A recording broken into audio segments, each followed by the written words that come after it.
shot. So the junior leaders are here today, and they're very welcome to be here today. They used to serve across the road. They trained across the road at Stanley Barracks, which is across the road from the museum, behind us now from the main museum. At one point, the junior leaders regiment, the idea was they were young soldiers, they did their training. The aim was they were to go on to be the corporals, the sergeants and the senior non-commissioned officers in the British Army. At one point, pretty much every Royal Army Corps regiment had a sergeant major that came from the junior leaders regiment. So it was a very successful scheme. They stopped back in the 1990s, and at the moment the Army's realised what a mistake they made, and with any luck they're going to put the scheme back together again. So young boys of age about 15 or 16 can join the military and get some pre-deployment training, as it were. In other words, they get checked out on all subject matters before they actually join serving in active regiments. Now, we brought out today, we're bringing out some vehicles. We've got some historic vehicles in the collection that junior leader regiments we've trained on, and some of them actually did later served on. And we've also, we're very lucky today, we have the serving armies coming out to the museum to show off some of the later vehicles, and the vehicles that are in service at this moment down here with the Royal Army Corps of Bovington. So we're going to start our display by bringing on some of the historic vehicles so that you can take a look at them.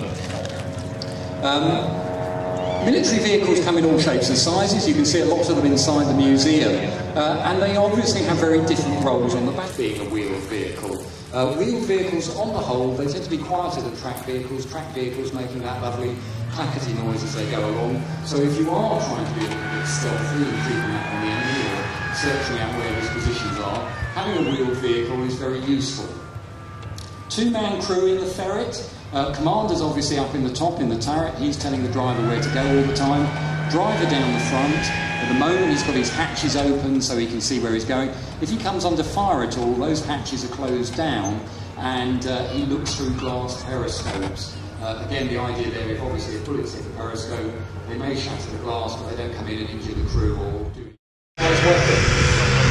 76mm, by the way, is the size of the hole across the end of the barrel, medium velocity gun, but it can fire a range of different types of ammunition out of that barrel, including one that was called a squash head round.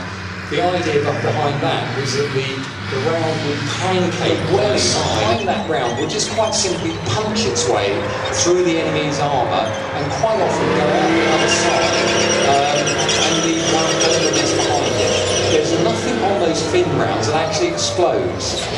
It's just sheer throwing something at great force at the enemy vehicle. Achieved now, the scimitar still in service. It's being used in Afghanistan at the moment, and when it goes into fighting in Afghanistan, it has this extra bar armour added on the outside. Now you'll see this sort of caged armour on a number of vehicles this day and age. That caged armour is to stop hollow charged weapons. In other words, rounds that will detonate and squirt a liquid jet of hot copper through the metal of an armoured vehicle and into the interior to do the damage. If you can detonate those type of rounds, typically the ones that are fired by RPGs, rocket-propelled grenades, those little shoulder-launched weapons, if you can detonate them away from the vehicle, or even better, jam the round in that bar armour, the force of the round is dissipated before it actually hits the armour, and so it doesn't penetrate. Hence these cages you see around